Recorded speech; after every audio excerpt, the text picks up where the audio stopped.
Canadian immigration requires preparation, and at the moment right now, you may not even have a clear pathway in mind.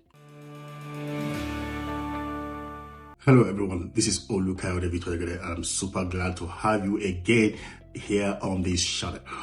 Today I have something very, very important to discuss with you, and it has to do with the importance of planning ahead for Canadian immigration. You see, one thing we see out there as immigration practitioners are people sending us inquiries about what it takes to come to Canada, and then you realize over time that many of these folks are only waiting for a perfect time to show up or to have a clear pathway that can take them to Canada before they start putting actions behind their intention. And what do I mean? I've met several people who don't want to write the language proficiency exam or to start working on their foreign credential evaluation document just because they are not so sure yet of which particular pathway is going to be suitable for them. One thing is sure, and I want you guys to understand this today. Canadian immigration requires preparation. And at the moment right now, you may not even have a clear pathway in mind.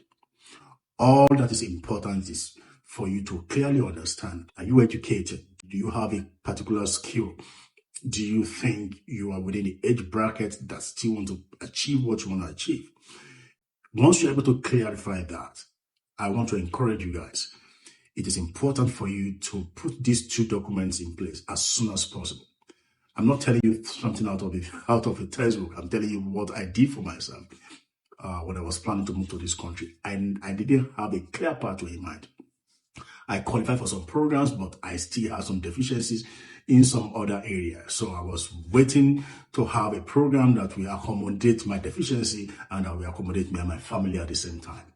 But rather than wait until that perfect pathway shows up, I went ahead, I got the first document I mentioned, and that is the language proficiency result. In my case, I wrote the language proficiency exam that is referred to as IELTS. Okay, and I know these days people are allowed to do IELTS, they're allowed to do CELPIP, but in my case, I wrote IELTS. So you can choose whichever one works for you. This is very important. The lifespan of this document is 2 years. It means that if you write your IELTS exam today, it's still valid till 2028. Okay. Another document that is very, very important is your credential evaluation report. This document helps to evaluate your foreign credential and compares it to the Canadian standard. Okay, I came from Nigeria, so my document was evaluated and compared to the Canadian standard, and there was no demerit. I had a bachelor's degree in Nigeria, and the Canadian equivalent still shows that it's equivalent to a bachelor's degree in Canada. And I know this may apply to many countries as well. But whatever comes out, it's just very important that that document is gotten and you can have it handy. The lifespan of that document as well is 5 years.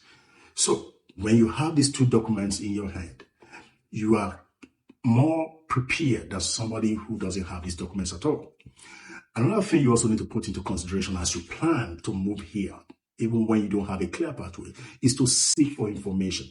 Attend events, attend virtual events, attend webinars, attend information sessions. There are several legitimate events going on online, sometimes by Canadian government authorities, sometimes by provincial authorities, sometimes by immigration firms, sometimes by people like me who are registered, who are licensed immigration consultants. Sometimes we conduct webinars to educate people.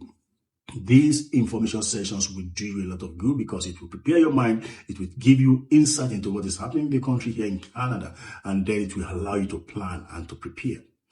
On the last note, a very, very important thing that you guys must take into consideration is that once you think you are close to making up your mind, or probably you have made up your mind and you just want clarity, I will encourage you to always seek clarity from a regulated or licensed professional in Canada, either an immigration consultant or an immigration lawyer. I'm an immigration consultant. Okay, speak to somebody who you can trust, to a regulator. I am a regulated and licensed immigration consultant, and I'm licensed by the College of Immigration Consultants in Canada. There's an online register where you can confirm this. This is very, very important. Get clarity. Book that clarity call. It is very, very important. It will save you a lot of money and it will guide you in the right path so that you don't make any mistake. Getting Canadian permanent residency these days is not easy. So you don't want to waste time. You don't want to waste resources. And that is why you need clear guidance. Even when it appears that your path is straight, even when you think I got everything covered, it is also still very, very important to book a call with a professional who can tell you exactly if what you are doing is the right thing to do or not. Okay. For more information, I just want to encourage you guys, make sure you subscribe to this YouTube channel. And if you want to book a consultation, there's a link below this channel. Go to that link, book that call, and let's map out a strategy for you. Take care.